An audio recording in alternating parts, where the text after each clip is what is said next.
ಜನಮಿತ್ರ court ಕಚೇರಿ. ಎಲ್ರಿಗೂ ನಮಸ್ಕಾರ. ಎ ಖರಾಬು ಮತ್ತು ಬಿ ಖರಾಬು ಬಗ್ಗೆ ಮಾಹಿತಿ ಕೊಡಿ ಅಂತ ಒಂದು ಪ್ರಶ್ನೆಯನ್ನು ಕೇಳಿದ್ದಾರೆ. ಆ ಬಗ್ಗೆ ಒಂದಿಷ್ಟು ನಾವು ಮಾಹಿತಿಯನ್ನು ನೋಡೋಣ. ಎ ಖರಾಬ್ ಅಂತ ಹೇಳಿದ್ರೆ ಆ ಖರಾಬ್ ಅಂತ ಕರಿತೇವೆ ನಾವು ಕನ್ನಡದಲ್ಲಿ. ಬಿ ಖರಾಬ್ ಅಂತಂದು ಹೇಳಿದ್ರೆ ಬಾ ಅಂತ ಕರಿತೇವೆ ನಾವು. ಸಾಮಾನ್ಯವಾಗಿ ಖರಾಬ್ ಅಂತಂತಂದರೆ ಎಲ್ರಿಗೂ ಗೊತ್ತು, ಯಾವುದು ವ್ಯವಸಾಯಕ್ಕೆ ಯೋಗ್ಯವಾಗಿರೋದಿಲ್ಲ ಅಂಥ ಒಂದು ಜಮೀನಲ್ಲಿ ಏನಿರ್ತದೆ ಜಮೀನು, ಅದನ್ನು ನಾವು ಖರಾಬ್ ಅಂತ ಹೇಳಿ ಕರಿತೀವಿ. ಅಥವಾ ಫೂಟ್ ಖರಾಬ್ ಅಂತಲೂ ನಾವು ಕರಿತೇವೆ. ಖರಾಬು ಅಥವಾ ಫೂಟ್ ಖರಾಬು ಅದು ವ್ಯವಸಾಯಕ್ಕೆ ಯೋಗ್ಯವಾಗಿ ಇಲ್ಲದೆ ಇರ್ತಕ್ಕಂಥದ್ದು.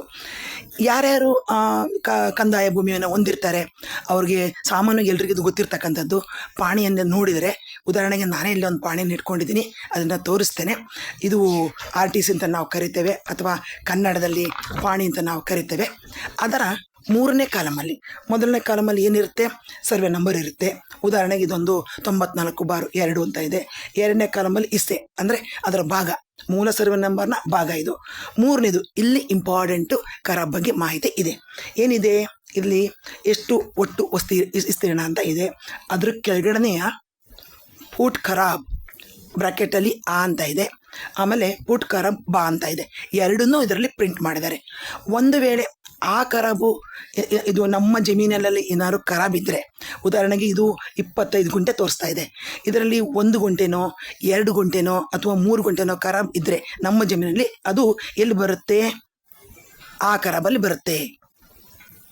ನಮ್ಮ ಜಮೀನಲ್ಲಿ ಇರ್ತಕ್ಕಂಥ ಖರಾಬನ್ನು ಆ ಖರಾಬ್ ಅಂತ ಕರಿತೀವಿ, ಅಥವಾ ಎ ಖರಾಬ್ ಅಂತ ನಾವು ಕರಿತೀವಿ. ಇದರಲ್ಲಿ ನಾವು ತೋರಿಸ್ತಾ ಇರ್ತಕ್ಕಂಥ ಪಾಣಿಯಲ್ಲಿ ಇಲ್ಲ, ಅದು ಇತ್ತು ಅಂತ ಹೇಳಿದ್ರೆ ಅದು ಆ ಖರಾಬು.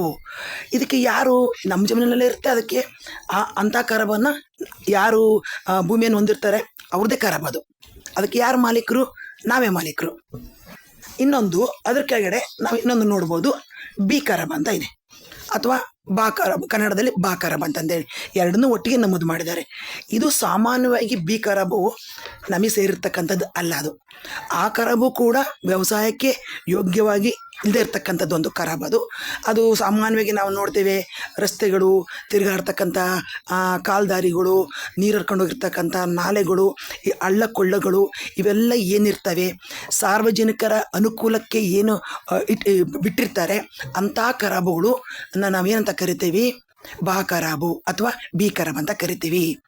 ಇದರ ಮಾಲೀಕರು ಯಾರು, ಸರ್ಕಾರ. ಆ ಖರಾಬಿಗೆ ಯಾರ ಭೂಮಿಯಲ್ಲಿರುತ್ತೆ ಅದಕ್ಕೆ ಅವರು ಮಾಲೀಕರು.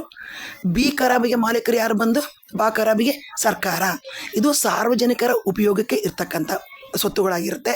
ಅದು ಕೂಡ ವೇಸ್ಟ್ ಲ್ಯಾಂಡನೇ ಅಥವಾ ವ್ಯವಸಾಯಕ್ಕೆ ಯೋಗ್ಯವಲ್ಲದಂಥದ್ದು. ಇದನ್ನು ನಾವು ಭಾಳ ಸಿಂಪಲಾಗಿ ಹೇಳೋದು ಅಂತ ಅನ್ನೋದಾದರೆ, ಎ ಖರಾಬಿಗೆ ನಾವು ಮಾಲೀಕರು, ಬಿ ಖರಾಬಿಗೆ ಸರ್ಕಾರ ಮಾಲೀಕರು. ಇದನ್ನು ನಿಮ್ಮ ಎಲ್ರಿಗೂ ಗೊತ್ತಿರ್ತಕ್ಕಂಥದ್ದು. ನಿಮ್ಮ ಪಾಣಿಯನ್ನು ನೀವು ಪರೀಕ್ಷೆ ಮಾಡಿದ್ರೆ ನಿಮ್ಗೆ ಗೊತ್ತಾಗ್ಬಿಡುತ್ತೆ, ಅದರಲ್ಲಿ ಪ್ರಿಂಟ್ ಆಗಿರುತ್ತೆ. ಖರಾಬ್ ಇದ್ದರೆ ಖರಾಬ್ ಅಂತ ಬರುತ್ತೆ, ಇಲ್ಲ ಅಂತಂದು ಹೇಳಿದ್ರೆ ಇಲ್ಲ. ಒಂದು ವೇಳೆ ಇದೇ ಪಾಣಿನ ನಾವು ಇನ್ನೊಂದು ರೀತಿಯಲ್ಲಿ ಅರ್ಥೈಸ್ಕೊಡೋದಾದರೆ, ಬಿ ಖರಾಬಲ್ಲಿ ನಮೂದಾಗಿದ್ದರೆ ಇಲ್ಲಿ ಮುಂದೆ ಸರ್ಕಾರ ಅಂತ ಇರುತ್ತೆ, ಗೋಮಾಳ ಅಂತ ಇರುತ್ತೆ, ಅದು ಬಿ ಖರಾಬು. ಅದಕ್ಕೆ ನಾವು ಮಾಲೀಕರು ಅಲ್ಲ, ಮಾಲೀಕರು ಬಂದು ಸರ್ಕಾರ. ಅದು ಸಾರ್ವಜನಿಕರ ಉಪಯೋಗಕ್ಕೆ ಇರ್ತಕ್ಕಂಥದ್ದು. ಇದಿಷ್ಟು ಆ ಖರಾಬು ಮತ್ತು ಬಿ ಖರಾಬ್ ಬಗ್ಗೆ ನಾವು ಸಿಂಪಲಾಗಿ ಹೇಳೋದಾದರೆ, ಖರಾಬು ಅಥವಾ ಫೂಟ್ ಖರಾಬ್ ಅಂತ ಏನು ಕರಿತೀವಿ ಅದು ವ್ಯವಸಾಯಕ್ಕೆ ಯೋಗ್ಯವಲ್ಲದಿರ್ತಕ್ಕಂಥ ಭೂಮಿ. ನಮ್ಮ ಜಮೀನಲ್ಲೇ ಇದ್ದರೆ ಅದಕ್ಕೆ ನಾವು ಮಾಲೀಕರು, ಸರ್ಕಾರದ ಒಡೆತನದಲ್ಲಿದ್ದರೆ ಅದಕ್ಕೆ ಬಿ ಖರಾಬು ಸರ್ಕಾರದ ಒಡೆತನ, ಅದಕ್ಕೆ ಸರ್ಕಾರ ಮಾಲೀಕರು, ನಾವು ಅದನ್ನು ಉಪಯೋಗವನ್ನು ಪಡ್ಕೋಬೋದು ಮಾತ್ರ. ಇದನ್ನು ನಾವು ಎಲ್ಲಿ ನೋಡ್ತೀವಿ ಅಂತ ಹೇಳಿದ್ರೆ, ನಮ್ಮ ಭೂ ಕಾಯ್ದೆ ಅಧಿನಿಯಮ ಅಂತ ಒಂದಿದೆ, ನಮ್ಮ ಕರ್ನಾಟಕ ಭೂ ಕಾಯ್ದೆ ಅಧಿನಿಯಮ. ಅದರ ನಿಯಮಗಳಲ್ಲಿ ಈ ಖರಾಬುಗಳ ಬಗ್ಗೆ ಮಾಹಿತಿ ಇದೆ. ನಮಗಲ್ಲಿ ಹೆಚ್ಚಿನ ಮಾಹಿತಿ ನಮಗೆ ಸಿಗ್ತದೆ ಆ ಖರಾಬು ಮತ್ತು ಬಿ ಖರಾಬು ಬಗ್ಗೆ.